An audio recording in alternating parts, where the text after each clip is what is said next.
I love that intro song. Every week, it's my jam. We are on episode 43? Is this 43? 43. And I think whenever the video started out, I've not danced behind the scenes, and that's music. Yeah. We gotta get that recorded sometime, like everyone dancing to the chill music behind the scenes. You could make a little video for it, for the 50th. Yes, we're gonna have to make everyone sign non-disclosures for the background, but it's totally fine. Yeah. You can get out of here. What's up, everyone? Happy Monday! Welcome back, y'all, to Chill to Action. Hanging out with us on the Call to Action channel every Monday. You know the drill. You know me. It's your girl Danielle here, hanging out with my favorite co-host, Mr.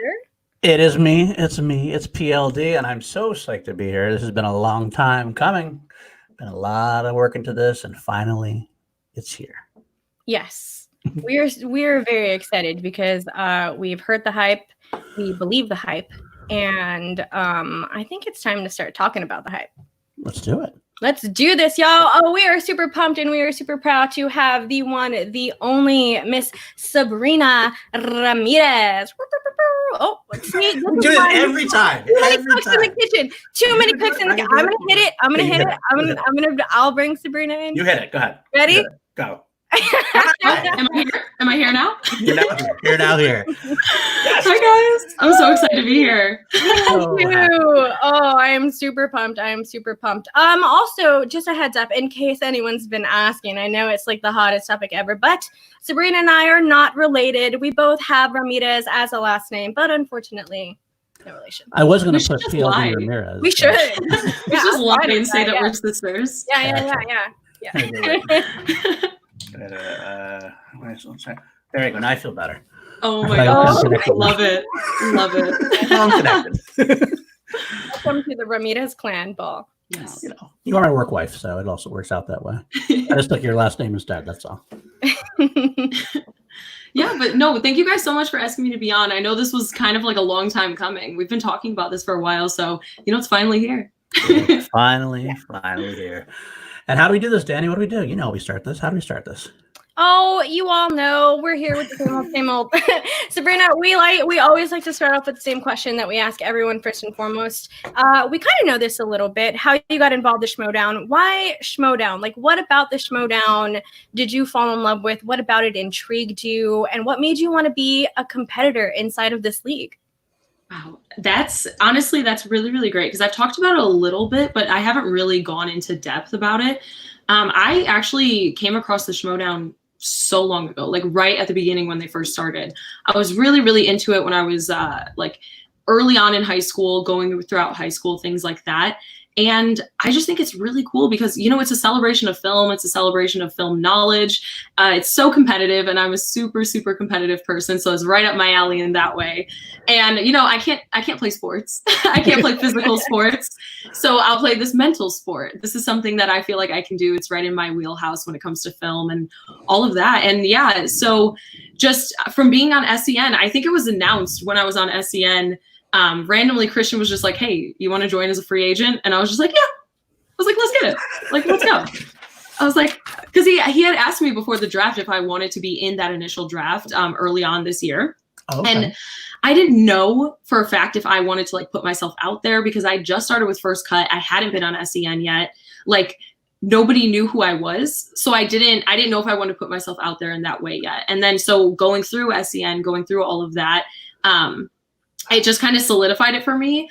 Just the whole community as a whole, everybody's love, the warmth, it's really, truly incredible. So that's basically the reason that I joined, is just because this entire community is so great and it's just a lot of fun, and everybody involved and all of the fans and subscribers and just the way it brings everybody together. It's just a blast. I love it. Oh, that's awesome. Yay. Yeah. That is it. It's kind of funny.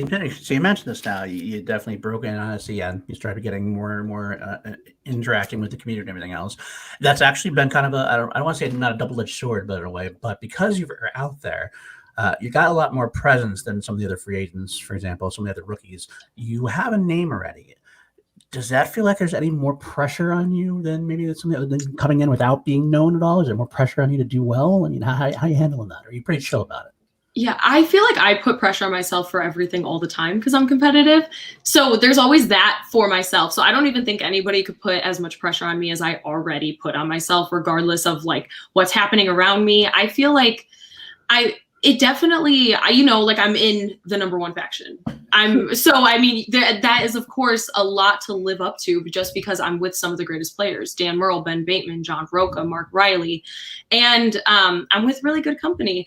But I'm just confident in myself, and I'm just confident that this, at the end of the day, as serious as I do take it, and as everybody else who competes takes it, because it is time consuming. It's like if you're in it, you got to be 100% in it. But I take it seriously. But at the end of the day, it's still also just something that I really enjoy and something that's super fun. So that kind of alleviates that pressure a little bit. Nice. You talked a little bit about your faction right now. When you went into free agency and decided to do this, was the Finstock Exchange a faction that you were immediately thinking of, or did you kind of have your eye on anyone else? So good question. Double T, sis, what we're here for. Yeah. Like, woo! It really is funny because I went to the awards and I went to the draft and everything. And Finstock, I immediately struck up a conversation with him. And everybody keeps claiming that they're the first people to reach out to me as managers, like throughout the past few months. But it actually was Finstock that night. And that's the first night that I met a bulk of everybody. Like I had known some people, but like even Ben Goddard, I only met them at the awards and at the draft. So like that wasn't even that long ago.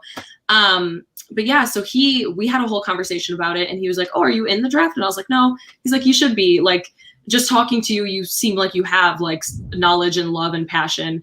And that kind of was the turnaround for me. Definitely was talking to him. I did originally tag, I think it was 4 or 5 managers in my first tweet. So even though Finstock was the first person that like reached out to me, so it kind of worked out in a really weird way. I have to ask, because you did talk about this a little bit before. You mentioned specifically that there was somebody who called you and was challenging you in questions as far as when they were trying to recruit you. All right, let's talk about that at all, and like who that was, what that difficulty level was, and what they said afterwards. Yeah, it was a faction mate that I currently have dancing around that subject. It was a faction mate. Very, y'all know him, y'all love him. So he's great. And he's actually somebody that I had considered a friend pretty early on in this. So it was really cool. It wasn't like a pressure thing. We're just having a conversation. And I was like, I feel like this would be a really tough like wheel slice or something like that. And he's like, you know what, let's try this. I'm just so you know where you're kind of standing. He's like, I'll toss 10 questions at you. Let's see how you do. And so it was definitely at like midnight. I had been talking to people. That entire weekend was the craziest weekend for me because I was on the phone with like every single person. I was on the phone with competitors. I was on the phone with friends who are on other factions who were like objectively giving me advice, even though I wasn't telling anybody what I was doing. I didn't even tell Andres or RB3. I had to keep everything kind of closed wraps. People were trying to get that info. Yeah, they're trying to get that scoop. And so that weekend was insane. I was on the phone for hours each day. I remember at the end of it, I had no voice. I had to announce what faction I chose. I think it was on the Monday show. And then I had Roxy's show afterwards, and I woke up with no voice. I was like chugging tea, trying to get my voice back, and it worked, came back. But yeah, I did actually surprisingly well. I thought that was going to be the hardest wheel slice, and I did really well on it. So, I mean, that's kind of what got me confident. And it was like his confidence going into that type of thing, and the way he was just made me super comfortable and everything. What's up, Bobby? Exchange queen. He's in here to keep you honest right now. That's probably what it is. I'll give you secrets. I'm like, what can I say? Making sure that it was. I guess I said it on Roxy's stream. It was Ben Bateman. Yeah, we knew who you were talking about. It was a little bit of a leading question. I'm not gonna lie. Well, all right. I mean, you do have. Speaking of your factions now, are you going to be singles or teams? Have you ever thought on both, or yeah? And if teams, you have a lot of people on your team, on your faction. Who would you like to team up with? Or do you so know and can't say anything? I am doing singles and teams, both of those, and I do have my teammate. That was actually that was the biggest thing going into this when I was talking, just because of obviously the circumstances we're in right now with the studio and everything and traveling. I didn't know. Every manager I talked to, I basically was like, oh, if I do teams, because I know those are my only two divisions as of right now. Like Inner Geekdom and Star Wars, those are nuts. Those are crazy. Like, good for them. But yeah, so that was the thing, is like I really wanted to know who my teammate was, and who it ended up being was somebody who went up to me at a match taping earlier in the year, and I had a long conversation with, and they were great. So just like so kind, and I had a 4-hour long phone conversation basically once it was announced that I was on the exchange. So yeah. Okay. Very cool. So out of the 4 that are in your faction, Bateman, Riley, Roca, and Merle, out of those 4, who would you want to be on a team with? Ooh, oh my gosh. I think it's impossible to not say Dan Merle. Right. It's like, there's so many reasons. One, just because he is such a kind guy. Like, he's just so nice all the time. Obviously I adore every single one of them, but he's somebody that I looked up to for a long time because of his movie reviews and everything like that. It really, I don't know, it made film criticism so accessible. His videos, watching it, it's so personable. Like, it's like you almost get to know him. So I think he's a really cool person, and obviously a great competitor. Hello. Yeah. Probably the best. I mean, like, I can't say anything, but you can't say anything with it. Well, there's one person who did beat him, just so you know. So say that. I hold on to that. I know. That's great. That's great. Good for Ghai. He's a good guy. So yeah. So are you looking forward to the tournaments at this point? Like, are you really ready to go for the tournaments now, since you've been studying so hard? Yeah, it's been kind of cool because, I just kind of feel like I've been studying my whole life since I started watching movies unintentionally. It's like, it's one of those things that when I was a kid, I used to write film reviews for myself, and just write them in a journal, and nobody would read them. It's just for me. And true. When you're critiquing a film, you're kind of paying attention to all these details, everything that you possibly can. So I feel like I've been studying since I was 7. So I'm definitely prepared, definitely ready to go. I'm so pumped for these tournaments. Yeah, well, that's a fun segue. So I want to know how you got linked up with the First Cut guys. Like, how did you and Andres and RB3 start getting together and forming this amazing team that you have? I know that they were already doing stuff before, but how did you become a part of this amazing crew? Yeah, so that's actually my favorite story ever, because I've talked about it a ton, but those 2 are literally my brothers. Like, they are family to me. I love them so much.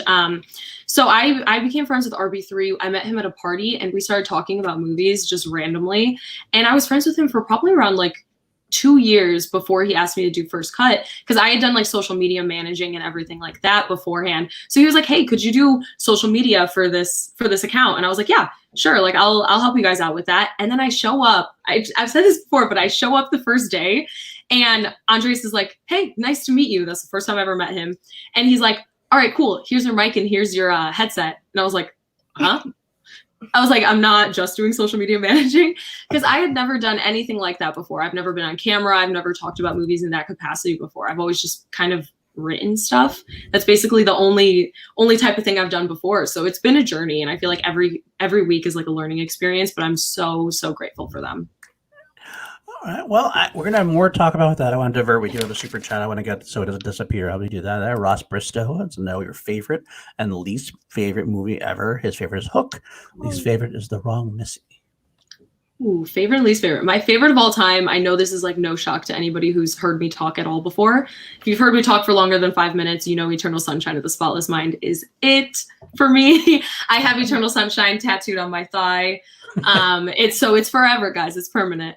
And my least favorite, the first thing that comes to mind is probably Bombshell from last year. Oh, okay. All right. I know it's a hot take, but I did not like that movie at all.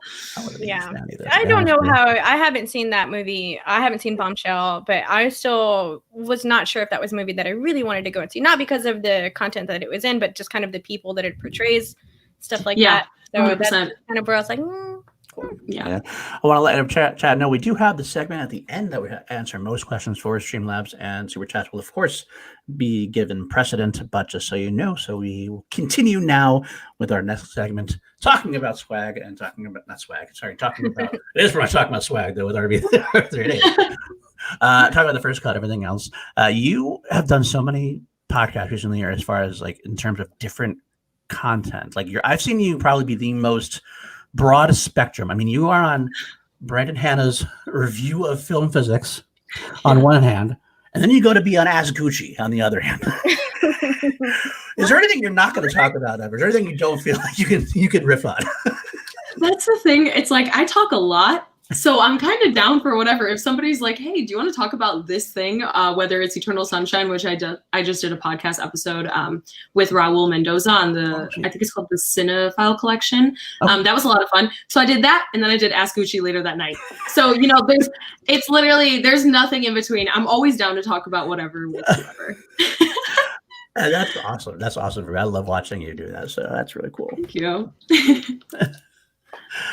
Now, the three of you're also young and you're also diverse. You have clever, like profound opinions on your movies. Do you ever see what you're doing as something that's much needed in the world of movie talk and movie reviews?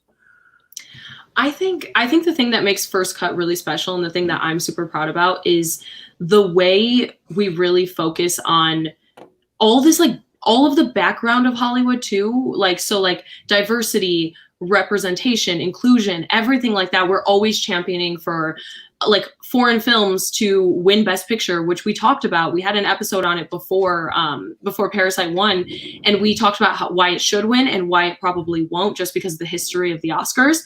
And then it ended up winning, and we were all together watching it at ArcLight at like the Collider Oscars party. But yeah, so all of that, even talking about behind the scenes, like what it means for like POC in Hollywood, what it means for women in Hollywood, what it means for Black people in Hollywood, Black women and Black men, Black actors, Black writers. It's just championing issues that are important that some people are afraid to talk about because we're kind of honing in on our own industry. Like we're kind of going in on our own industry a little bit, but that's what you need to do to kind of go forward and make things better in the future. So that's something I'm really proud about. Very nice. Very nice. So I'm curious to know if there was any specific movie or any specific moment in your life that happened that you were just like, yes, that's what I want to do. I want to talk about movies all day long. I want to be in this industry and I want to be around all of this. Actually, it's really funny because I know M. Night Shyamalan is like a hit or miss director. So some people like him, some people don't. But I watched The Sixth Sense when I was like 6 years old, I think. And I watched it and I was like, whoa. Because I went from like watching like Disney movies, which are all great too. But this was like, I'm like, wait, he was dead the whole time? Spoiler, you guys, sorry. Spoilers. If you haven't seen it yet. Oops. Sorry for ruining that. But once that happened and I saw that, and I was just like, whoa, storytelling is absolutely insane. It's just like everything. That's what really captured just storytelling and my love of film, because I loved Stephen King and It is my favorite book of all time. So that's another thing where I was just like, I love escaping in art, in all different forms of art, whether it's music, movies, writing, like books, everything like that. So definitely The Sixth Sense was the first movie. That was it for me. Very cool. I thought you might be saying The Patriot, but well, that's a close second. I'll just say that. Fair enough. Paul had told me that you had said something somewhere that you really, really loved the movie The Patriot.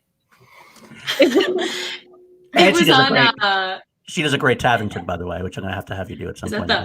Damn him. Damn that man. It's so bad. It's so bad. Guys, I can't do any impressions. If you watch SCN at all and people ask me to do impressions, I always go cold in the face. Like I'm like, oh God, I have to do this. It scares me because I'm so bad at it. But I really like The Patriot. It's not like my favorite movie of all time, but my dad, it's one of his favorites. So it's something that I grew up watching a lot. So it's kind of this like warm, nostalgic movie to me. Yeah. Yeah. And I was on the Action Guys talking about it on that one episode. So that was a lot of fun.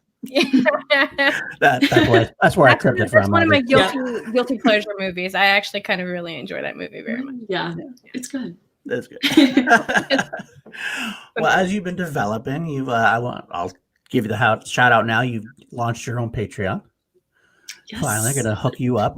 Jake's gonna put that in the chat as soon as he gets the link for it because he's that damn good. Thank you. And the link is in the description. Just Link in is case. already in the description. That is true.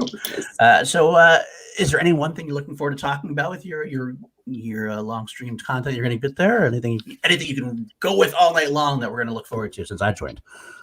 Yeah. Oh yeah. Thank you so much for joining. Like that's literally amazing. And thank you guys for plugging it and everything like that. It's only been a few days and it's just so crazy to get that kind of reception. But I'm starting out slow just because I have so much going on and I still work a part-time job aside from everything that I do on the internet and Geeks of Color and stuff like that.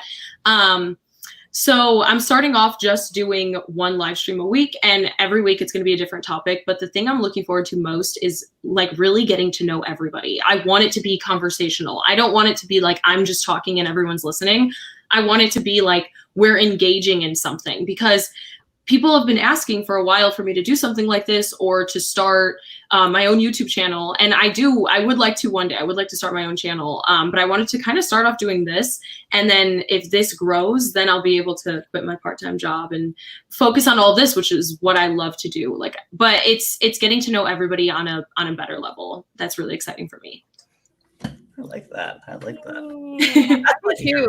I'm looking forward to seeing a lot of the stuff that you come out with. I think it's been really refreshing to see someone so young, and I don't mean this in any sort of offense in any way, but like someone so young with like such a great take on film and such an interesting take on film. So again, I've said it about you a million times. It's so refreshing to hear your voice about film and to see you be so confident in a lot of things. I absolutely love to watch you on Cocktails and Casting with Ben. That is such a fun show. Like that's such a fun premise for a show. I love that. I was watching the Jurassic Park one earlier today. They do it every Monday, y'all. So you can watch Cocktails and Casting, watch them go get a little tipsy in the afternoon. And a little. Yeah, just a little. So protecting the name or protecting the innocent. Yeah. So it's just basically where the two of you go and recast a movie with current actors, right? Correct? Yeah. So we'll pick something from like the last few decades, something iconic, something that we're really passionate about, because, you know, it's always fun to pick something like Pulp Fiction. We think of like, okay, Sam Jackson is this character. Then it's like, how can we argue about, we don't want to change it. We love it the way it is, but how could we argue about somebody who's currently working today, like a working actor that was maybe the same age as him or anything like that? And it started out really fun because both of us like to drink, both of us like to argue. And that's something, our friendship has been based on the fact that we drink and argue with each other a lot. So it's just been a lot of fun. We came up with the idea after quarantine started because we had talked about doing a show together for a while. And we're like, well, let's do it now. Let's figure this out. And it kind of went, what do? We like movies, we like to drink, and we like to argue. Cool. Let's make it all into one show. Let's have people watch and engage with us. And it's been a lot of fun. It has been very fun. Spoiler alert, Sabrina usually wins as far as I'm concerned. Well, in my head, I do. The polls don't always reflect that, but I think I'm better. Is there a casting or a recasting that you're the most proud of or the least proud of? Ooh, least proud of I picked Machine Gun Kelly, and it's a running joke. I put Machine Gun Kelly and Pete Davidson, two people I'm actually a huge fan of. Not Machine Gun Kelly's music, but his acting. I think he's super cool and interesting, and I love Pete Davidson. I mean, I love Pete Davidson. So it's been a lot of fun. But anytime I use those two or Timothée Chalamet, people get mad at me. I'm just like, I used him once, and I used him as Anakin in Phantom Menace. I remember that. So people did get mad at me. But that one was a lot of fun. But I actually ended up winning Phantom Menace. So that was a really fun one. Beetlejuice, I won. And then, yeah, so I think Beetlejuice and Phantom Menace, also Pulp Fiction, I won. Actually, you know what? Bibbs won that one, but we're not going to count him because we're going to count us too.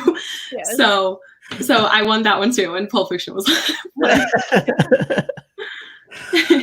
Well, do you have, of all the podcasts you've done, all the shows you're doing now, is there anything else that you like that you just learned now that you're really excited to do more new content with? Like, I mean, you're doing the casting enough. You got the Ask Gucci. What else is on the horizon for you? Anything more? Are you satisfied? Or are you going to do more? Do you find more to do with? I mean, I'm always kind of like trying to do more, especially since it's something that I love. Like every time I'm watching a movie, every time I write a review for Geeks of Color or I do a video review for First Cut, like I love every single minute of it. It's the best part of my week always. Same thing with SEN and cocktails and casting and everything like that. So I'm always looking for more. Since I started the Patreon, I'm really hoping that I can kind of build up like that community and then start my own YouTube channel. Definitely. So that's something that would be a goal probably by the end of this year, I would hope. So we'll see. All right. Yeah. Well, go ahead, Danny. Sorry. I am going to bring this back to Schmodown really quickly because I want to ask this question. You're doing work with Ace on First Cut. You're also part of the Finstock Exchange with Andrew DiMolanta, and there is a Star Wars match coming up this week, and that's going to be a tough one for you. Like, who are you rooting for, girl? It's first of all, ouch. You know how to hit me where it hurts. I always, Andres is the best person alive. Like him and RB3 both, like as I said, they're my brothers, so it's impossible not to root for him. Obviously I'm basically staying like Switzerland in this case. Because of course I want my faction to come out on top. And DiMolanta is absolutely incredible. He has like a fire in his veins. He's nuts. He came back and his match with Scrimshaw. I remember just watching him being on the edge of my seat. But that's the same thing with Andres. Like he hasn't played as like consistently. There was the match with Ken, which I thought was actually a really tough match. Just in general, the questions, thought they were pretty tough. So, he obviously showed this time. Perfect game. He didn't miss a question. And that's what it comes down to at this point, because Laura Kelly is incredible and she missed one question and got the loss from that. So like it really, yeah, by one. And it really is just insane. So coming down to this, I think this match is going to be the craziest of all time. Like, I think it's going to be nuts. I have no idea which way it's going to go. I'm rooting for both of them because I think they're both really great people who have a lot of Star Wars knowledge, more than I could ever imagine having. And I love Star Wars, but those questions, Andres' 5-pointer from last week, like, what was that? Boy, I'm like, he's studying, he's ready, he's hungry. I'm really happy for him because I love seeing him accomplish everything. And I love the way he came back after his debut in Inner Geekdom against Robert Parker. Yeah. I will eat my humble pie. I did not think he was going to take out Laura Kelly. I predicted that Laura Kelly would beat him, but he proved everybody wrong. And I initially would have said DiMolanta would be a cakewalk, but now I am seriously doubting that at this point. This is going to be probably one of the most anticipated matches of the year at this point. I'm excited for this one. It really is crazy. I'm so excited. It is. I love the dynamic between the two of them. If you look at Ace's match last week, like when people talk about that 5-pointer question, like he was laughing at it. He was just enjoying it. So he's like lounging. He's like chilling out. He always seems to go into his matches cool, calm and collected, having a good time. And DiMolanta always goes in there fierce and ready and focused. Yeah. So I'm really excited to see the dynamic between the two of them in that match. And I'm sorry to sway into like Star Wars Schmodown, but I'm excited. All good. I've been invested in this. I've watched every single match live and I'm running around my living room. It's so crazy. It's really exciting. Well, it's kind of, you're mentioning your support, of course, for Ace and RB3. A lot of people assumed that you were going to you would sign with Swag for that reason. How did they take your joining the Finstock Exchange? Were they upset? They weren't upset, of course. Like, I think our bond together as a trio is like stronger than to get upset over something like that. But they definitely were trying to like throughout that time, because I wasn't updating them with how everything was going. They were trying to like, they're like, hey, the swag. And that's the thing is like Winston did reach out to me, and he was also one of the first people. I believe it was like Finstock, Winston, Kate, way before I was announced as a free agent. All three of them had kind of like reached out to me like, when this all happens and the free agency happens, like we definitely want to talk to you. So yeah, so I did. He just, the conversations I had with Finstock and the faction in general were just, I don't know, they made me feel so comfortable and so content. And I definitely am 100% confident with my choice. I love Winston. Winston's such a great person, but I feel like the exchange is where I belong this season. Fair enough. Yeah. Well, go ahead, Danny. No, that's all you. Okay. Well, let's talk about another recent talk. There's been a lot of talk recently. Made a great stream, for example, on the certain point of view about the women of the Schmodown. There's been, obviously, the women have been going through more criticisms than the male counterparts. It's been this big ongoing issue. I would say, I think it's more of a very loud vocal minority that go against it. They troll the comment sections and everything else. Are you ready for that? And do you feel like more pressure as a female competitor to kind of like live up to anything, or how are you reacting to this aspect of it?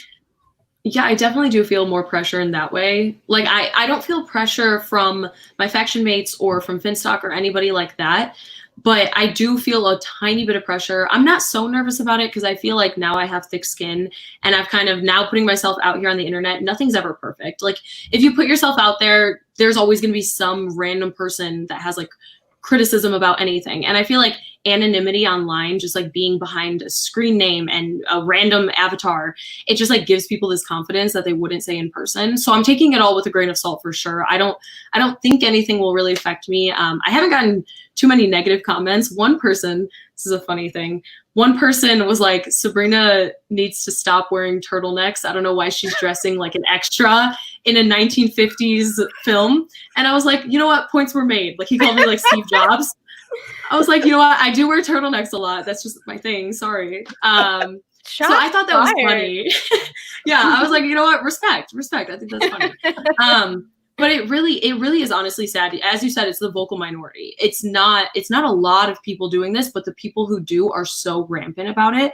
And it is really disheartening to see because the women in the league are so incredible. Like Janine and Rachel and Clark, everything they did, Molly Damon just like killing it in Star Wars right now. Like Emily Rose Jacobson, my faction mate, the energy she brought to her match in Atlanta when she was coming out and she was dressed in the costume, that's something that I told her about a long time ago. I was like, another reason why I joined the exchange is just because I remember seeing like Atlanta live from home, not there, but seeing it from home live. And when she came out, like I literally got chills. It was just so amazing to see women doing something so incredible. And I'm always championing every woman. Like I don't care about factions when it comes to that. I will always uplift other women, especially in this league on the internet, because it is tough with you miss one question and people are going to go harder on you for that one question than they'll go on any man for losing a match. It's something that's unfortunately realistic right now. Like that's just the reality.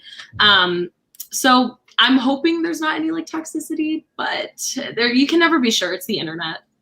Well, hopefully we will. Hopefully, if there is the community, which has been starting to respond a little bit more, hopefully we'll step up a little bit even further and protect those who we need to protect. Oh, 100%. That's the thing. That's why I'm also taking this with a grain of salt. Is just I know there's so many other. There's like you guys, everybody on this channel. I'm such a fan of all of you, and like. You guys bring so much energy and positivity to all of this. And I know like you guys, none of you, Andres and RB3, none of them would let that fly any second. And I care way more about how you guys think and feel than a random comment in a video. There you go. Tim Franco said this before, but Stacey Howard was the MVP of Crimson Fury last year. She's women are the foundations of the league, and that is damn true. It is damn true. Yeah. So good with that. Well, we have... Of course, we're stuck in this pandemic, and all these films are being pushed back now. We're all suffering Yeah, I say suffering because we know there's real suffering in the world, but we're all suffering from wanting to see new movies being produced and new content and everything else. Is there anything that particularly you're looking forward to more that you expect to get pushed back, or next year you're looking forward to coming out and really sinking your teeth into? What are you looking forward to, basically?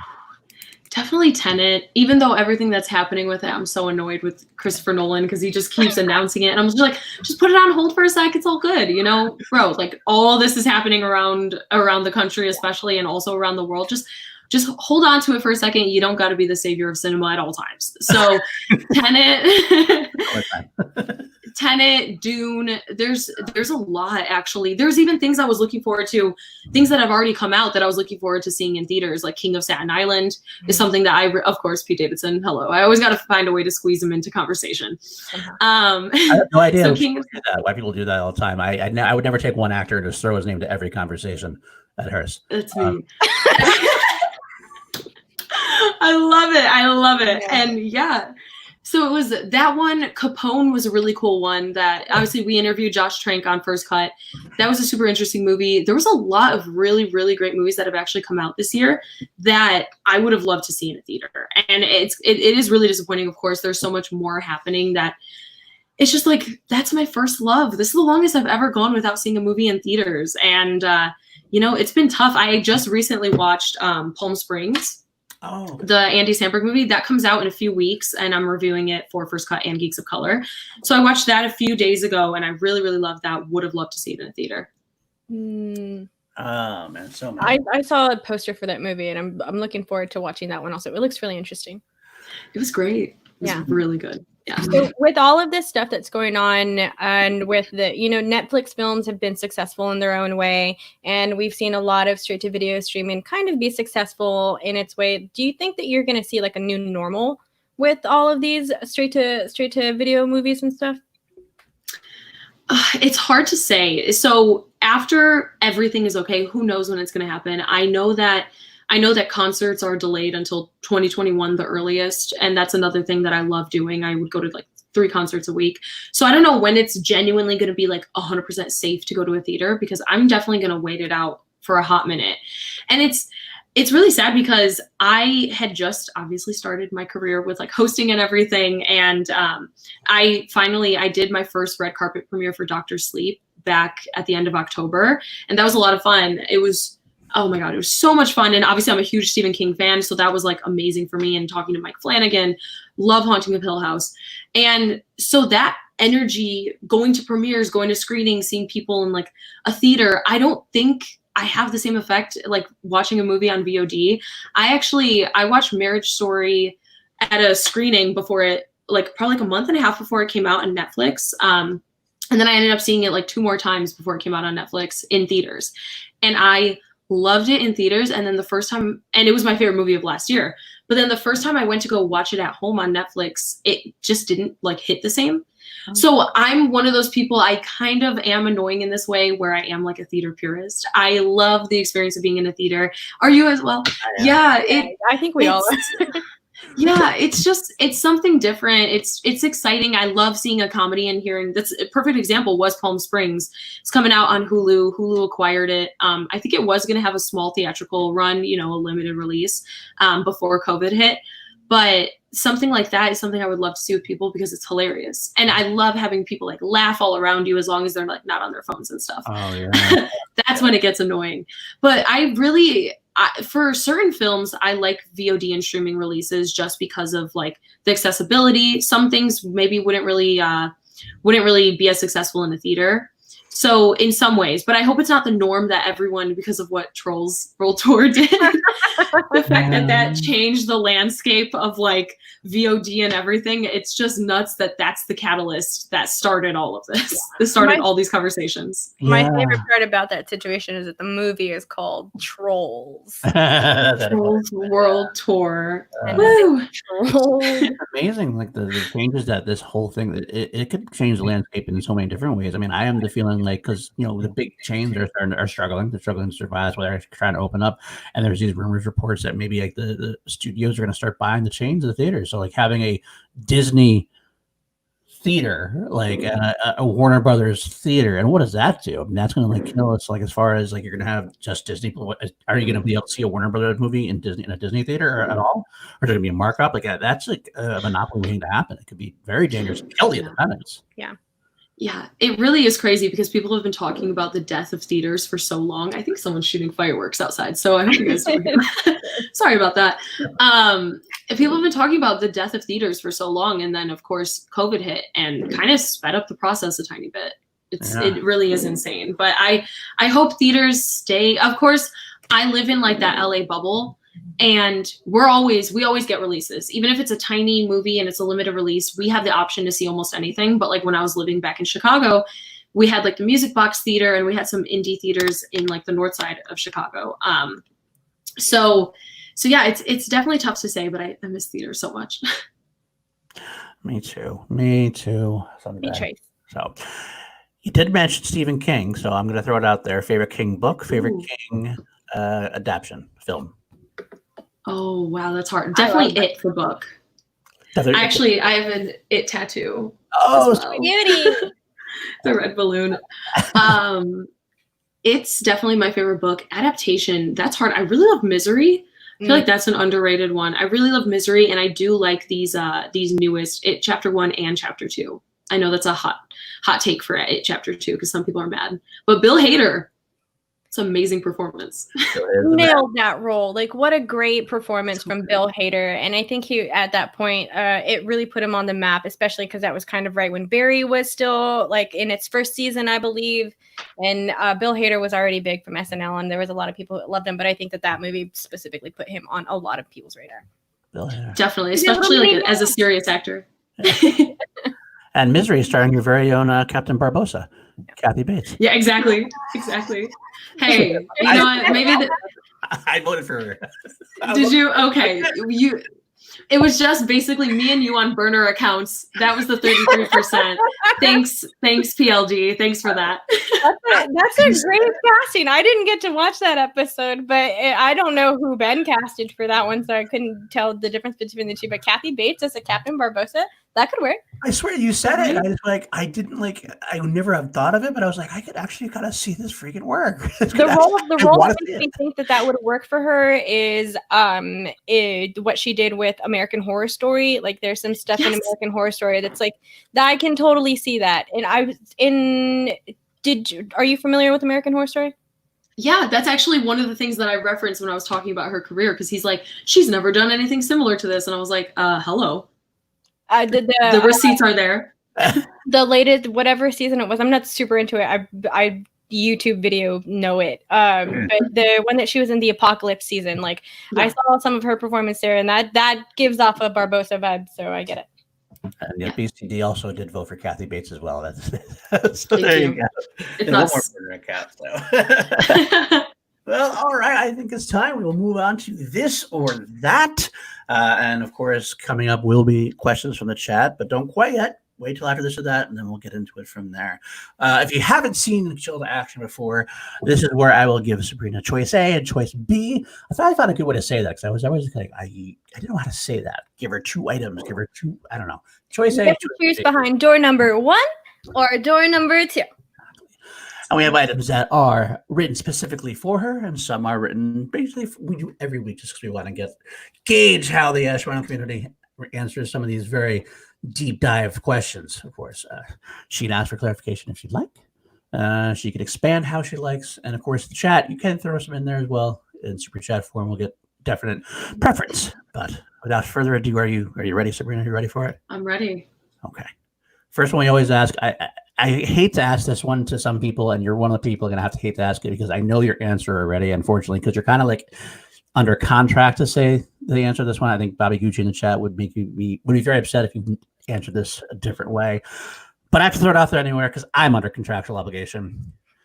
Team Ghai or Team Trader? There's really only one right answer. Come on, Bateman all the way. Bateman all the way. You guys are kidding me, right? Put a jacket on over that shirt. Come on. I need a moment. I need a moment. That is the hardest I have seen anyone go for Bateman on this show. Come on. I have a hard time going on from that, but I will because I'm a professional. So I'll make it a little trickier for you. How about this?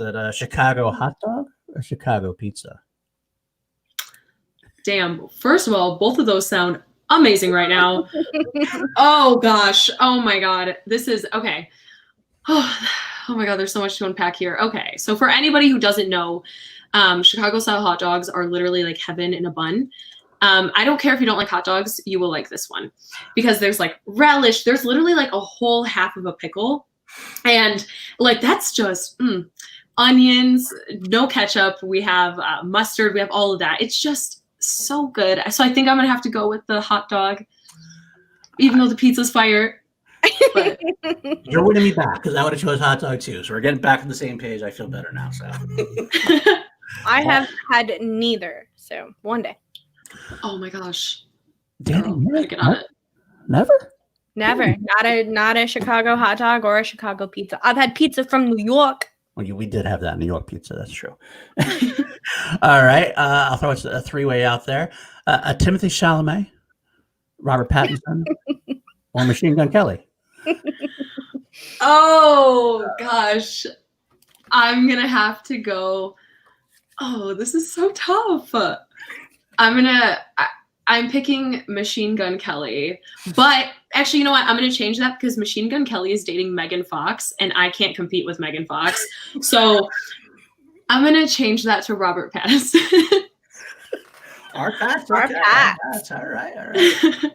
I gotta say, I mentioned this earlier. I'm not going to say who I got this from, but I did get some inside information on some of these questions. So these are deep dives that Sabrina will answer. So got the dirt. But I'll go back to a different one. Are you more looking forward to singles or teams? I think teams, just because I really like the idea of just like having a partner and really being able to fall back on somebody, even though we have our factions, we have our manager. I just like, I don't know. I like that teamwork. I've always been on, like I did cheerleading and I did things like that. So I always like doing like sports with a teammate or with like partners or whatever. Jake Iacovetta saying I'm much better than Megan Fox. All right. You're a liar. Now we know you're a liar. Congrats. But yeah, so that's why I'm really excited for teams, and I adore my teammate to no end. Like he, one. Okay. Maybe I was gonna say they, but I guess I already said he. So you did. Just clip it out, Jake. He is great. He is a great person, and I'm very, very excited. So I would say teams, but I'm excited for both. Okay, fair enough. Stella or whiskey? Oh my God. Well, where am I? If I'm on like the beach, then Stella. If it's like 3 p.m. on a Tuesday, then Stella.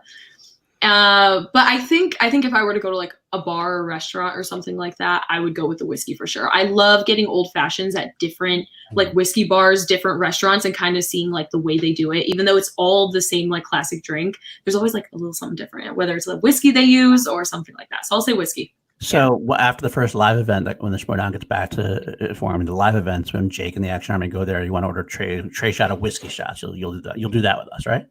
Oh yeah, 100%. I'll do 5. Sweet. Jake? Sabrina, don't tempt this group, girl. Don't get them started. Oh, they can't. I can outdrink all of them. That is a challenge that I have never seen anyone attempt to do. But if there's anyone that I have faith in to do that, it would be Sabrina. So we'll see what happens. I got you. We'll see. The challenge is official. All right, I mentioned this before, how I think you always win on cocktails and casting. I'm going to say, so Ben Goddard's recasting choices or a dumpster fire. Oh my God. Let's say this week, because there's been so many bad ones. I'll say dumpster fire.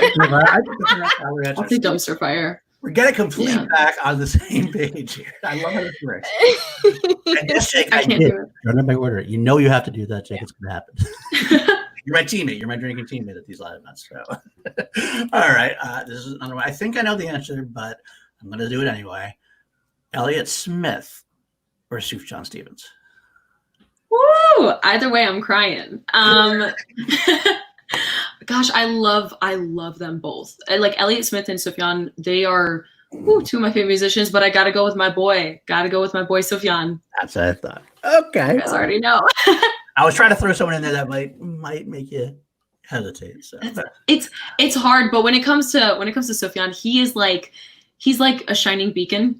He's just like an angel. I love that he kind of doesn't really have anything of his personal life like out there. He just writes his music and then hides. Like I want to see him live so badly one day. But Carrie and Lowell, for anybody who hasn't listened to Sufjan, is my favorite album of all time. But Elliott Smith is great. Fair enough. I have to address this. Robert Adams, who does whiskey shots. Robert, when all you drink is whiskey like I do, you do it in both shot form and sipping it nice. You do all of the above. So whatever it is, you do it all the way. Yeah. And there's definitely different types of whiskeys. There's whiskeys you can shoot and there's whiskeys you should sip. But that is a good thing to bring up, Rob. I understand the clarification needed, so we'll do that. Okay. This is one from the chat. Star Drew, I guess would say pineapple on pizza or no? I would say no. I'm not against it. Like I'm not mad at it. I know RB3 loves it, and that's something where I'm kind of like, I respect you, but like you do you. I'm not gonna have it. So I'm gonna say no to that one. Come on, guys. Fair enough. Let's see here. Bill Hader or Andrew Garfield? Oh no! I know the person gave you this question. The person who was the inside person gave it away. Oh my god. Okay. So this is actually a question that my friend like asked me one day. She was just like, "Oh, both of them, completely hypotheticals, because obviously it'll never happen." She's like, "If both of them propose to you, who would you say yes to? Like on the same night at the same time?" Oh my god. Okay, so I'm gonna say Andrew Garfield because I think he is the most talented, underrated actor working today. Everything he does is incredible. He's also just so cultured and so intelligent, and I just feel like we could talk about music and art. Hey, if you're watching this, Andrew Garfield, hit me up. Yes, he definitely is. He talks to us every once in a while. He sends us Streamlabs occasionally, so I'm sure he's going to watch it. We'll definitely pass on your contact information. Now, good drunk food here. Loaded fries or poutine? Ooh, loaded fries. Thank you so much. Yeah, 100%. Oh my God. I had some really, really great ones for takeout yesterday from a restaurant down the street. I'm still thinking about them right now. So yeah, loaded fries. Loaded fries all the way. That's the way to go. All right. Good. After the team Ghai question, we all kind of we clicked. I'm happy. So it's like weird questions to get back the respect, but we're good now. So yeah, we don't have beef anymore. We can be friends. About Noah Baumbach or Greta Gerwig? Oh my God. Again, I know this is a question that came from my source. I think they're both, obviously they're a couple too. So I think they're two of the most talented, or I think they're a freaking power couple in film. Oh my God, to be both nominated for Best Picture the same year together and be like a couple with a child, I think that's like the hottest thing in the world. I can't think of any situation that's like hotter than that. Baumbach has obviously done more films, and Marriage Story was my #1, but gosh, Lady Bird and I'm gonna go with Greta Gerwig. I'm gonna go with Greta. Yep. Again, I agree with you on that. Yeah. I have one more that I have to ask, and this one could break us up again, but you're gonna know the right answer. Whether you choose it or not will be the other story. Somebody asked me this a couple times, not asked me this, but try to get people to answer this, and they break my heart. Stanley Tucci or Ed Harris? Oh, Lord. I'm so sorry. You know what? I'm going to go bye. It's the Tooch. I got to go with the Tooch. Come on. I mean, have you seen videos that he put out during this quarantine? Huge, man. It's the Tooch. Take over. I gotta go. I'm never in. All right, ladies and gentlemen, Paul gets himself together because Sabrina just broke him mentally, emotionally, spiritually. I don't think Paul will ever be the same ever again. I couldn't lie. You are young, and you will grow into your appreciation for red hairs as you get older. I'll understand. Oh my god! For the point, I love Stanley Tucci too. I'm going to say that I do love Stanley Tucci. They're both great. Both are great. So. Well, that is where we will end this or that because I have nothing left that I could give at this point. Tucci is absolutely gorgeous. That is correct. I'll never go that far. I love Tucci, but I cannot go that far. Yeah. But, anyway, okay, let's move on.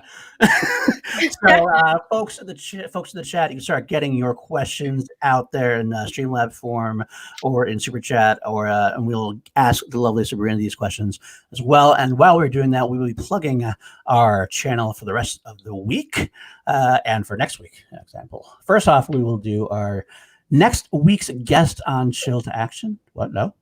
Well, I would just like to say, first off, let's go ahead and bring up our amazing, our wonderful, the one, the only, the lovely producer of Chill, y'all. Sometimes we cannot get stuff done the way that we get stuff done. If it wasn't for this person, the one, the only, y'all, you know her, you love her, Miss Kelsey Kirkland. Hi, Now we can plug stuff. Now we're finally be on stream. I've been watching with that background. I'm like, oh, I can't wait to get on. So, are you okay with Sabrina's choices there? Are you mad at them at all, like I am, or no? No, she's not at all. She's very wise. Okay, thanks, Chelsea. All right. Thanks, Paul. I will say, actually, I adore Kelsey because she has been coming up with these promos that have been lit on fire. We're gonna start playing we'll play 2 of these promos to plug our show. First off, next week's episode of Chill. I don't have to announce it anymore. I can just kind of play the ad. So here we go. Without further ado, next week.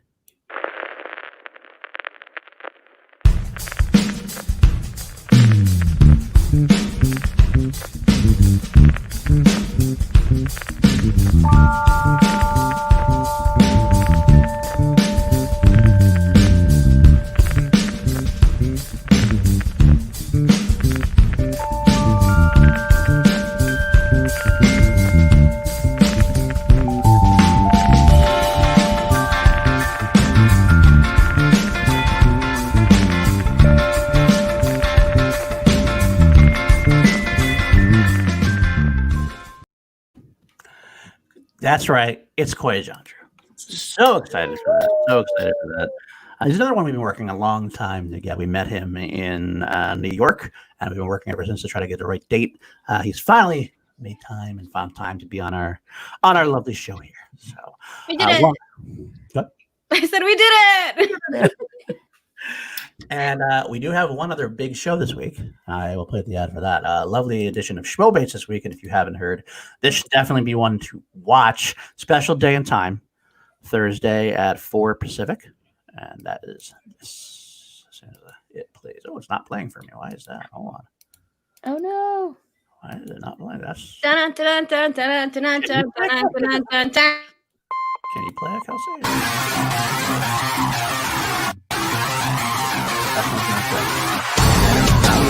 Okay. Unfortunately, we'll have to move on. All right. William the Beast Bibiani versus Ben the Boss Bateman with a special guest host of Christian Harloff. So get there on that. You can't. This is going to be the end of the tournament. One of them is going to be getting the Schmo belt. The Schmo.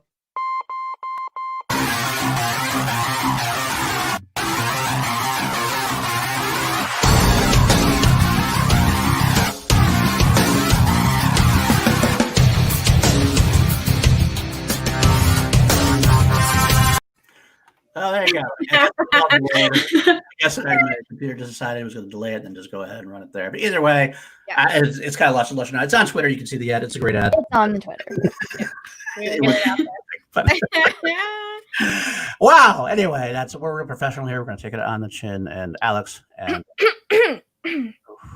wow. And you know, that's true.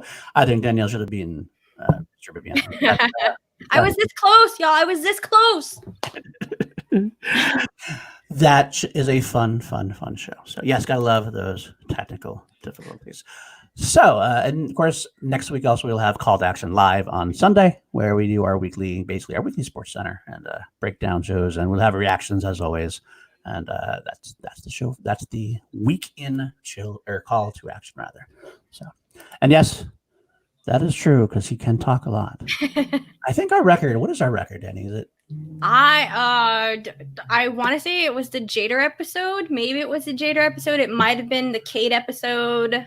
I feel like those two went over 2 hours. No, Jader actually, I think went to 3. Yeah. I know. We went a long time with Jader. That's partly my fault.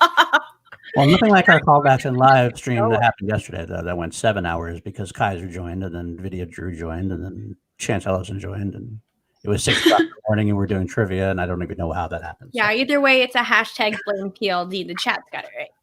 They always blame me. You know what? I can take it. Wait, that's probably the truest one. I haven't enough whiskey tonight. If I had more whiskey, I'd be good to go. So, all right, Kelsey, you want to answer some questions from the chat?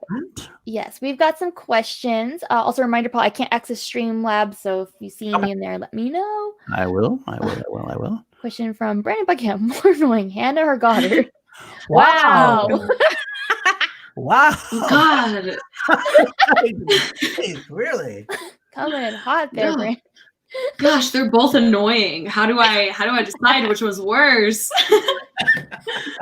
I'm just gonna say, in the most loving way possible, I'm gonna say Goddard because we yell at each other weekly, so he causes me the most stress because I get mad at him by his awful casting choices.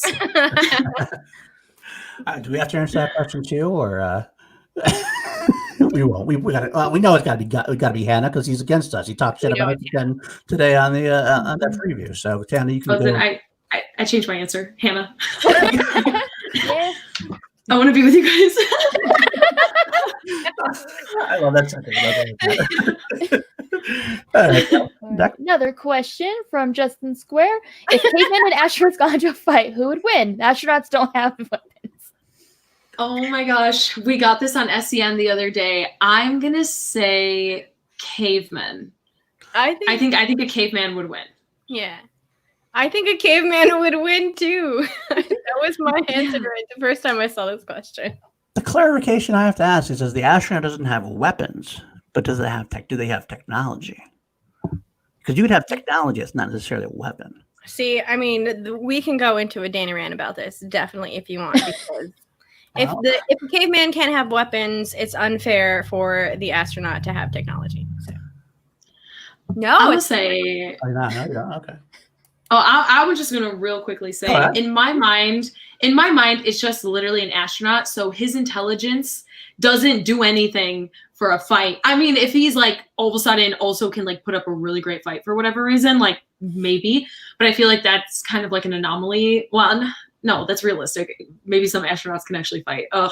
I'm gonna say a caveman still. I'm saying 2 people in whatever regular clothing, not even an astronaut suit. I don't know. I was like, for every astronaut or like for every going into space montage I have ever seen, I have never seen any of them being trained in fighting in any sort of way, just an endurance test. So maybe they could keep up in that sort of way, but never in fighting. There is the Bateman defense though. How much time do they have to prepare? They are pretty smart. Usually the astronauts have a lot of intelligence about them. They might be able to prepare some kind of defense. So, good question. But first, before I go further, we should say there's Robert Butler. Did someone say pineapple on pizza? Yes, she did. RB freaking 3. RB3 and his pineapple. We love RB3. And congratulations, Sabrina. You are officially the last member, and now we have officially had all of the members of the First Pet team on Chill to Action. That is true. Oh my gosh. I know. I watched their episodes. They were great. Like I love all of your guys' chemistry, and just like with the boys and everything, they were killing it. With the men. Sorry, men. The RB3 episode was a lot of fun. We got through some good technical difficulties. My fucking computer was completely destroyed on that. So,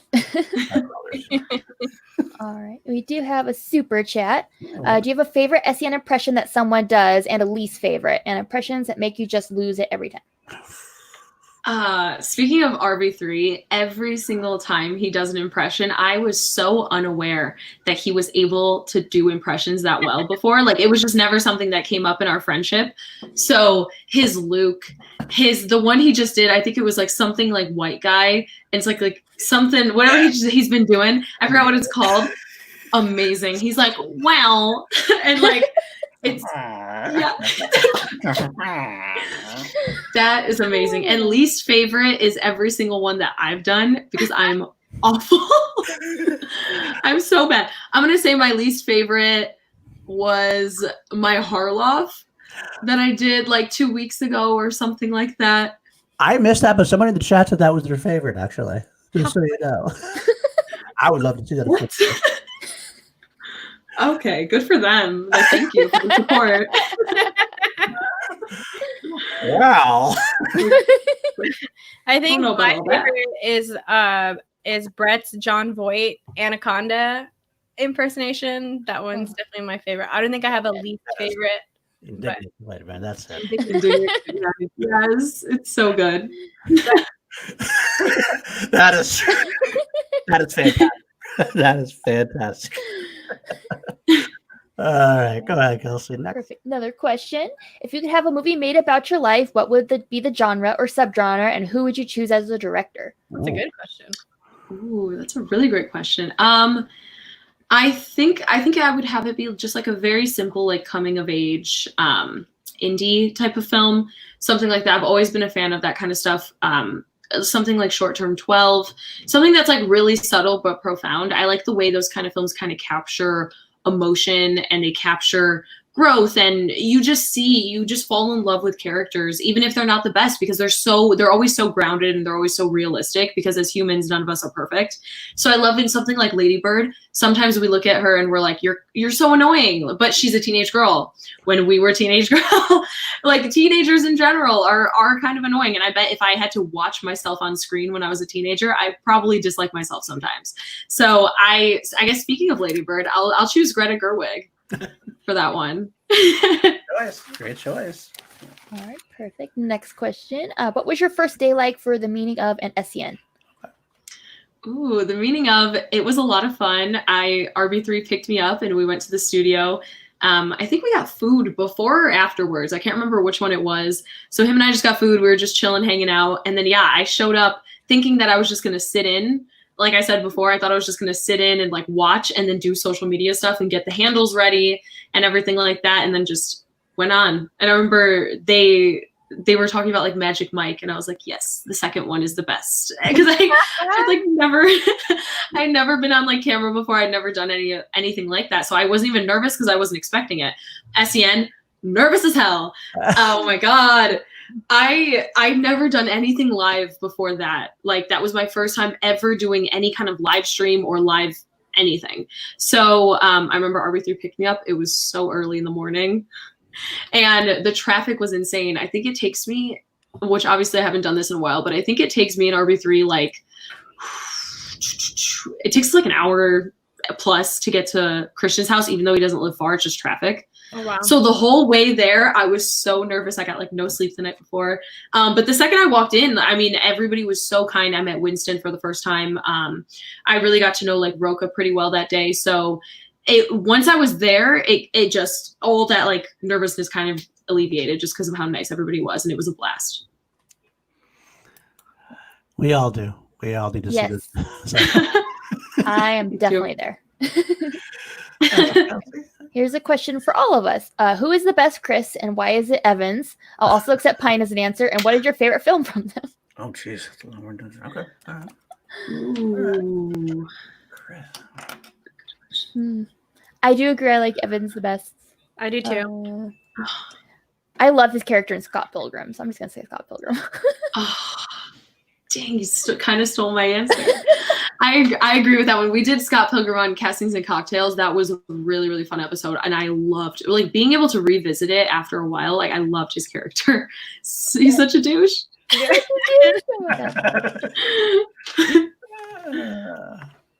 Annie, you got one? Yeah, so I'm going to bring in this Streamlabs. StreamYard really quickly from Party J. If a director hosted a movie watch party at their house and invited you and a bunch of people, who would you choose and what film would y'all watch? That's a good one. Ooh, I want to do Bong Joon-ho. I would love to like just sit down and watch a movie with him because he is so talented. It's like his mind is so spectacular. Oh, actually, you know what? I changed him too, but this is hard. I'm gonna do Ari Aster. Ooh, I'm gonna do Ari Aster because as both of these. Okay, so if either of them are watching, if you want to invite me to a movie watch long party, definitely both. I think for either of them, I kind of would want to do like a really, really interesting. I would do like. I'm going to cheat and say Haunting of Hill House for Ari Aster, start to finish, the entire season, because I feel like it's packed with so much. I know I talked about Mike Flanagan earlier, but I think Haunting of Hill House, I'm not really into TV shows. Like, it's really hard for me to get wrapped up in one. And the second I started that one, I finished it immediately. So I'm going to say Haunting of Hill House. Flanagan's good. Yeah. I have a quick question. Yeah. Did you read Dr. Sleep? Yes, I did. Did you like the movie? Yeah, loved it. Yeah. Yeah, there's a few like differences, but I think Mike Flanagan, he was able to kind of like create like a marriage between what Kubrick did and what Stephen King was doing, because obviously Stephen King's notorious for not liking the film. Right. So he kind of he honored both of them. So that's something that I really enjoyed about his which was a big task for anyone to take, and I think Flanagan did a very good job with it. I think for me, my favorite thing that Mike did with the movie that wasn't in the book was change Abra's character look. Like, I love that he did that casting change with her, and I thought that was a great way to do it. But no spoilers for the book. It didn't allow for that one thing to happen, and that was fine. But I thought that would have been cool if it would have happened in the movie. Sorry. Yeah. You could decipher that. I'm just gonna throw it in the chat, just so I can say yes, Snowpiercer with that Ed was Mike Evans' movie also. With Ed Harris. Okay, so go ahead, go for it. All right. Question from Malcolm. Who would play PLD, Danny Yu, and Kelsey in a movie? I guess casting. Obviously, it's Ed Harris. Ed Harris for sure. Ooh, resemblance is uncanny. That's hard. I can't pick myself, so you guys could pick for me because I can't pick somebody to play me. I'm not gonna. What am I gonna choose? Megan Fox and act like that's realistic? Yeah, with Megan Fox. Oh my gosh, this is hard. I think for Danny, I would say like Gina Rodriguez. I could see that. I could see a resemblance. I don't like her as a person, but she's a great actress. That's why I was like, oh, cool. Yeah. She's not a good person, but she was great in Annihilation. Hopefully it's not hard. Feelings on Danny. Hopefully that's Yeah, not at all. And for Kelsey, I would say maybe like Saoirse Ronan or something. I'm trying to think of someone older. I'm honored. You know what? I'm thinking of all of us together in us when we're young. Like, think of us when we're annoying and 16 in a coming of age movie.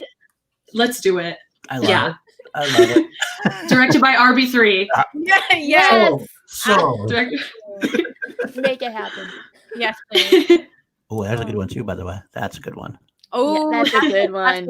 That's the answer. That's the answer right there. Yeah, I love that. Guys. I love Ana de Armas so much. I do too. She's so talented. She's so talented and just so beautiful and just like and so nice. Like, I read some of the stuff that she's talked about, and she's a nice person. It seems like.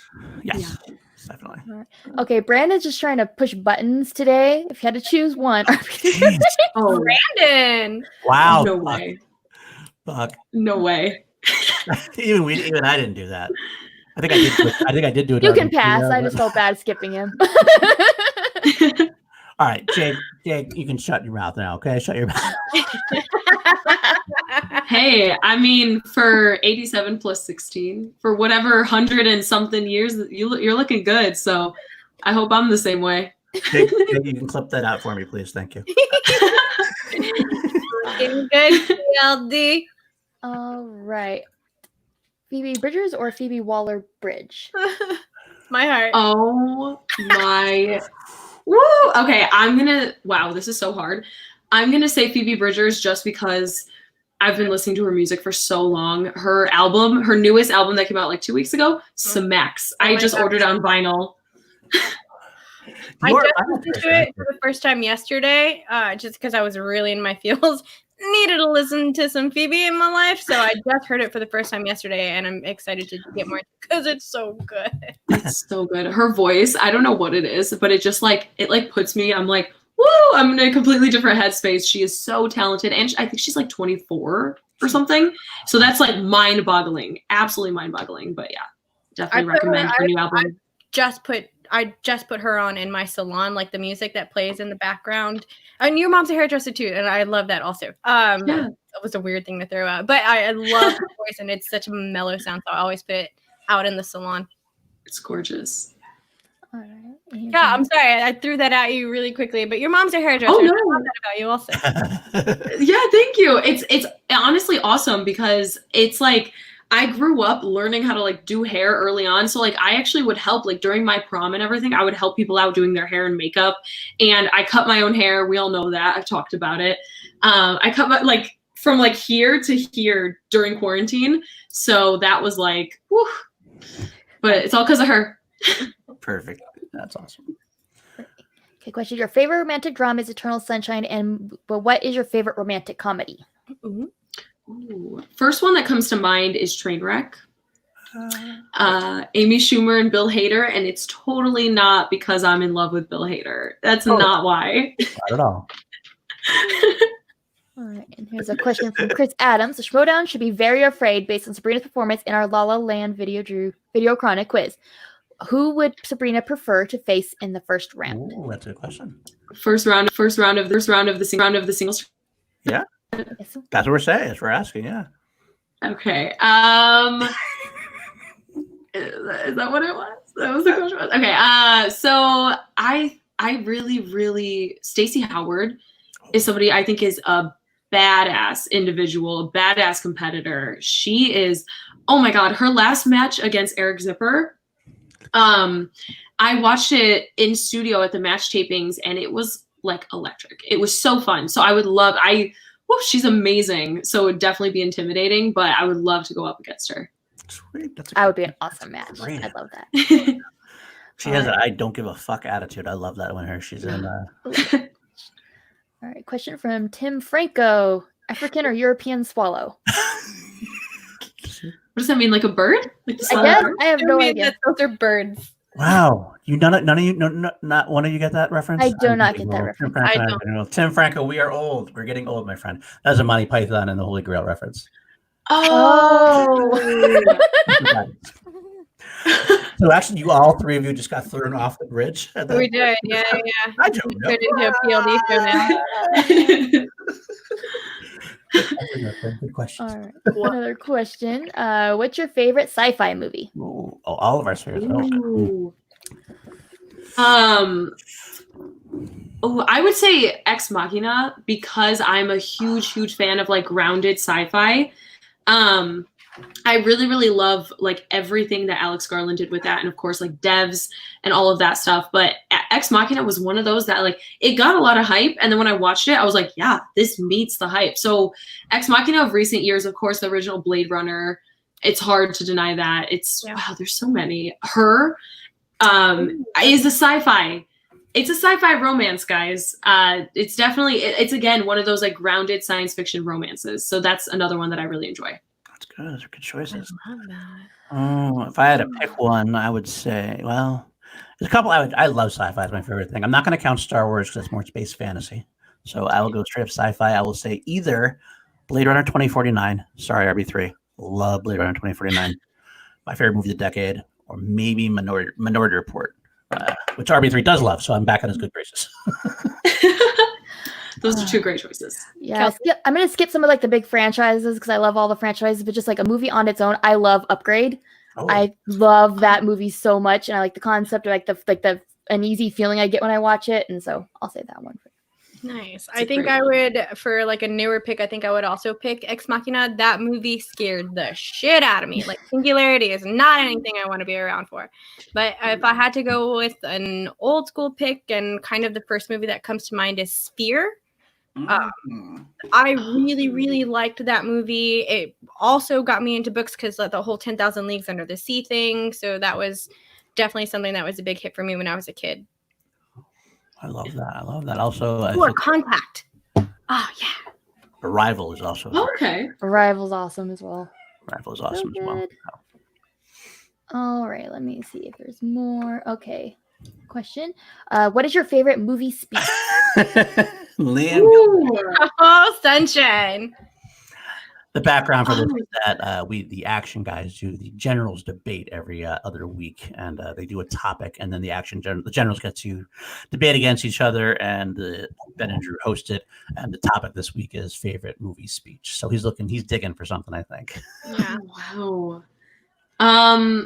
I'm not gonna go. Oh my gosh, this is really tough. I know like Mighty Ducks and Independence Day, those all like come to mind. So I want to say stuff like that. Oh my gosh. There's this weird movie, and oh my God, I can't think of the name of it. It just came out. I had like Naomi Watts, Kelvin Harrison Jr., where he's adopted. Mm-hmm. I forgot the title of it. I can't think of it. He does like a speech. So it's not like an uplifting speech, but he does like a speech in front of his school, and he's like always practicing it. And it's like super haunting because of everything that's happening in the film. And that was like a really good use of like a really climactic speech moment. That's not an uplifting like Mighty Ducks and stuff like that, which I also still love. Nice. That was Danny's choice, Mighty Ducks. That was my first choice. Oh, was it? Home-based speech. Yeah. Ducks fly together. That's awesome. I can't go wrong with that. Absolutely. All right. Question from Justin Square. Just because RB3 is here, is Michael B. Jordan a face actor? Oh. I think he's really talented when he's utilized correctly. I agree with RB3 about it's almost like he didn't really get to choose this himself. Kind of, it's like he's pigeonholed as like, oh, look at him, he's a hottie, because like he is. I mean, we can't deny that, but like him in Chronicle, I know Chronicle was one of the first things he ever did, and he's incredible in that. So yeah, Chronicle's amazing, and that's one of the things, like I think if he has a really good role and he has something to really sink his teeth into, he can do great. Killmonger, you can't deny. Mm-hmm. You can't deny he absolutely murdered it as Killmonger. He's like one of the best, in my opinion, the best Marvel villain we've had. I will say he's better than Thanos, just because for Killmonger, we're watching for a second, and I'm like, I don't agree with how you're doing it, but I kind of agree with what you're saying for some reason. Like, I get it, you know? So I get that. That's how I felt about Thanos, though. I don't like what you're doing, but I get why you're doing it. They're almost I'm like I still love Loki. I always love Loki. That's just my own thing. But he's not really a villain. I don't know. Kind of get that argument about that. But we'll find out. That could be for MCU, for the Loki series, he should be a villain again because it's the bad Loki again. So getting the villainous Loki back is what I want. So yeah. The last question I'm seeing is another casting question. Sabrina, who would you cast as RB3 and Ace? Not Michael B. Jordan as RB3. I think he'd be mad. I'm gonna say, wow, that's tough. For Andres, I'm gonna do Rami Malek. Ooh, because he gets that he kind of looks like him a little bit, which I think I totally see it a little bit. So I'll say Rami Malek, and then for RB3, ooh, that's tough. I'm gonna say he gives me like, oh my God, like this is hard. I'm gonna get back to that one. So the actor that comes to mind, and I can't think of his name. He's got 3 names, and I can't think of it. But he was Brian Tyree Henry. Yes, that's what I was thinking. Yeah, yes. I can see that. That's a good one. That's a good one. Okay, another question, Tim Franco, that I probably won't understand is a aquatic ceremony an appropriate basis for a system of government? Okay. Do you know what that one is either? I don't know what that is. It's same movie. Yeah, I was gonna say I'm being repressed. It's good. That one. I have not seen that movie clearly recently enough because I do not remember. All right. Any other questions? Any questions? Any further? I think I saw one earlier from Aaron. From Aaron, he asked what was the last thing I watched on the Criterion Channel, which okay. I love Criterion Channel. Ooh, BCD says Winston Duke as RB3. Yes, him too. He gives such RB3 energy. I love it. I couldn't think of his name either. Yes. So yes. Last thing I watched on Criterion Channel was, actually I have the poster right here, A Woman is a Woman. Oh. Directed by Jean-Luc Godard. So that was the last thing I watched. Harloff or Ellis? Buck, you're coming in hot. You were just trying to start drama, Brandon. Yeah. Buck Love them both. Very diplomatic. The answer is Molly. Molly? Yeah, Molly's Molly. I'll watch how to get a dog that he puts on screen to match up with Molly, or else it's going to be nothing. Oh, all right. Anything else in the chat? Last one. Not that I'm seeing. How about Gucci, shirt on or shirt off? Have you ever seen it? Yeah. Are you asking shirt on or shirt off? Shirt on, shirt off. Oh, it's totally personality. I 100% support the shirt off. I remember he actually offered to help me move, and he's like, all right, because I had like Dwayne Burke, who's incredible, obviously Brandon Hanna, a bunch of people kind of were helping me move apartments, and I'm still in the process of moving right now. But so Finstock was like, hey, dude, if you need any help, like I could come, but I'm gonna have my shirt off. And I was like, my neighborhood's not ready for that. They're not ready for all of that over here. Can't bring that heat in these streets. You can't bring that. Oh, wait. What is that? Is he in the chat? Okay, looks like I see more questions. Is Ben here somewhere? Is he in the chat somewhere? Does he try to troll us? Maybe No. Jake's just seeing things. Yeah. Wait. Oh. Either way. All right. Either way. There you go. Yeah. Best movie you've seen only once? Ooh. That's a good question. That film with Natasha Lyonne, I think her name is, But I'm a Cheerleader. Oh, yes, I love that movie. I haven't seen that movie in years. Oh man, was that an important part of my growing up? Yeah. Oh. It's literally same. I probably saw it like 5 years ago and it's never left my mind, but I 100% haven't seen it since, which is insane. I'm definitely going to have to watch that again. I love that answer, Sabrina. That's such a great answer. That's one of my all-time favorite movies. If you have not seen But I'm a Cheerleader, please go and watch it. It's an older movie. It's about a girl who gets sent to like this basically this camp to like, it's like a scared straight camp. I don't know the best way to put this. Like conversion camp? A conversion camp. That's what I was looking for. Yes. But it's a funny movie. It's funny and it's really good. So I love that answer. Okay, real quick. Yeah, Ben is in the chat. For some reason, he's not appearing on my I'm not stream. seeing I don't see him on this either. But he is on the YouTube. I just opened the YouTube thing and he is in there. So he's like secretly hiding from us, I guess. But he says O'Shea Jackson for RB3. Oh, that wins. I saw RB3 say something about Ingrid Goes West and his performance in that and how that was basically RB3, and I thought that was hilarious. Can I say something really fast? I'm so mad Ben came into the chat when I'm on the show and like outsold me. Come on. Give me one thing. He came in, put O'Shea Jackson Jr., and it was better than mine. You know, I gotta say, for all the shit I gave Ben Goddard for his castings and for being, casting for the jumper fight, it was a good choice. I gotta give him credit where credit's due. Yeah, he's flip it out because I don't say that very much. All right, there is one more this or that kind of question I've seen. Cats or dogs? Dogs. Ooh, I have a cat right now, so I'm going to say cat. But both are great. Oh, great. Okay. All right. All right. Villeneuve or Nolan? I'll throw that one out there. It's my new this or that I want to throw out there. Ooh. Nolan. Hesitantly saying Nolan. Why? You're not. You're Villeneuve. Villeneuve is my favorite current living director at this point, but I do think that Nolan has more. Obviously, Nolan has more history, so he's got more to stand on. I'd like to see more of Villeneuve to really solidify him there. But like I said, Blade Runner 2049 sold him on me, and then of course Arrival, and then Prisoners is also one of my favorite decade as well. So yeah, it's hard. Those are all great. Right. So, all right. Let's see. Anything else, Kelsey? Is that it? Let me see. There it goes. Oh. Which do you think you'd be able to survive? Zombie apocalypse or alien invasion? Ooh, I'm gonna say alien invasion because I think that I have a good personality, so maybe they could see me and be like, all right, she's not a threat, she's straight up just chilling, sitting there eating my chips, like I'm not doing anything wrong, I'm not hurting anybody. Zombie apocalypse, I can't run, and I feel like that's criteria number one would be to run away, so I'm gonna say alien invasion. I'm with you there. Sabrina Ramirez, Megan Fox. We're gonna keep Sabrina Ramirez and throw Megan Fox. Yes. Okay. That's what we'll do.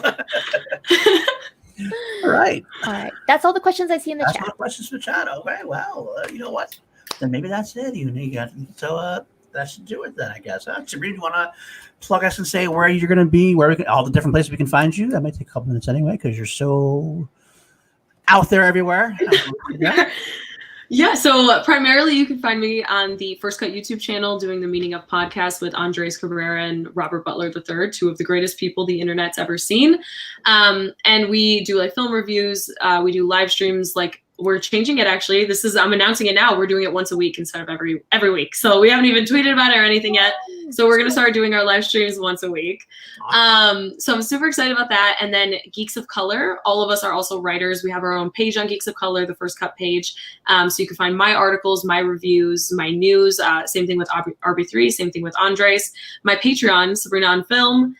And gosh, Castings and Cocktails with Ben Goddard every Monday, 4:30. If you would like to see me be even more annoying than I am right now, I would suggest watching that because when I am inebriated, woo, everything's out the window. So I'm on that. I'm on Ask Gucci on Wednesday nights on his Twitch, on the Gucciverse Twitch, and that's a lot of fun because you can kind of you could put in any questions, comments, anything like that, and we can answer it, whether it's like relationship stuff, anything like that. That's a lot of fun. And SEN this week on Friday morning. Sweet. Very cool. Yeah. There you go. Actually, real quick, O'Shea Jackson is the only person who can play me. RB3 agrees, so that's fun there. Yeah. And there was a thrown-on question before in between, so we'll do it. It's actually just almost the same as my question, just easier. A different way. Tenet or Dune coming out? Which one are you looking forward to more? Ooh, at this point, I'm gonna say Dune. Oh my god, it's so hard. I love both because the ensembles are great. I think Dune, just overall, of course, Timothée Chalamet. You can't go wrong with some Timmy.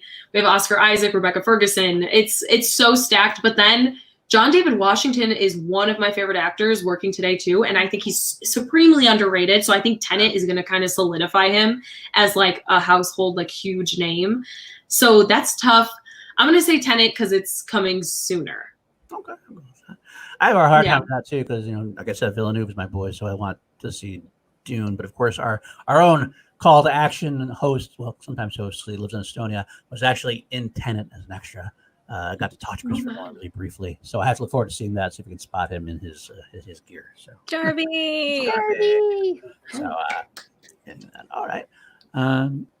Kelsey, where can we find you, Kelsey? Huh? All right. You can find me at KelseyKins90 on Twitter and Instagram. I also run the Call to Action podcast Instagram. You can interact with me there. TeePublic, we've got merch. We have masks and t-shirts and mugs and things. So if you want some Call to Action merch, check it out there. And I do have my own YouTube channel that's kind of on hiatus right now as I try to figure out what I want to do with it. But if you want to subscribe, just search my name, Kelsey Kirkland, and click on my face and subscribe. Yeah. Alrighty, Paul, where can people find you at PLD? You can find me here every week on Tilt Action with my favorite co-host. This is actually, I'm stealing her lines now, just so you know. She called me out for never saying that because she always calls me your favorite co-host. There you go, Danny, my favorite co-host, my work wife, Chilled Action every week. You can also find me running the Team Action Patreon at patreon.com/Team Action. Action Industry has lots of good stuff going on there. You can find me on the Action Industry's YouTube channel with Richard Eric Jarvie, the star of Tenet. Not really, but he's in Tenet. We do a show called Class Action every week where we put up Choice A versus Choice B in 5 custom-made categories, and we're actually doing Christopher Nolan versus Denis Villeneuve this week, Saturday at 11:30 a.m. Pacific. And of course, I've also done my own YouTube channel as well called PLD Projects. It's kind of a slow roll. I've been reviewing V, the sci-fi franchise from the 80s, but I will, once I get going, have my first pre-recorded content, the Harris Stunts, which will be me going through every single movie that Harris has been in, and I'll make you love him just like I do. Amazing. Yeah, it's really good. He did this whole thing on Twitter for a little while, and I cannot wait to see it in video format. So I'm super excited for that. Yep. And you all know me, y'all. It's your girl, Danny Joy here. You can find me on Twitter at DannyJoy, DANIEEJOY. You can also find my YouTube page there. Yay! Finally, it's here. So go find my Twitter. You can find the links to my YouTube. It's a booktube.